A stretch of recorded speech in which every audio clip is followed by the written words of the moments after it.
Царинската управа соопшти дека запленила околу 146 тони тутун кој незаконски бил пуштен во промет, за кој не била платена акциза од околу 4,7 милиони евра.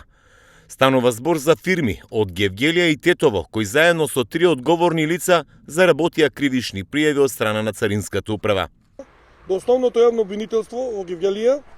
поднесе кривични пријави против 2 правни лица со седиште во Тетово и Гевгелија и против 3 одговорни лица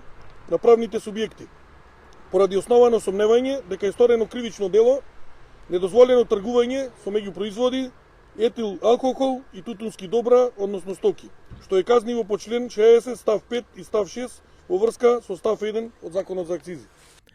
Како што соопшти денеска директорот на управата Согарески, се работи за 10 увози на тутун Вирџинија, реализирани од страна на правно лице од Гевгелија во декември 2017 и цела 2018. Имено се работи за 10 увози на тутун во листот типот Вирџинија, реализирани од страна на правно лице од Гевгелија во месец декември 2017 година и во текот на цела 2018 година. Пошто увезениот тутун, наместо да се доработи, е пуштен во промет на незаконски начин, без да се плати акциза. Според Согарески, се почести се производството и продажбата на нелегален режан тутун, кој нема никакви документи, со кои би се докажале неговото потекло, вид, квалитет, месото и начинот на одгледување и чување, што воедно е штетно и за здравјето на луѓето.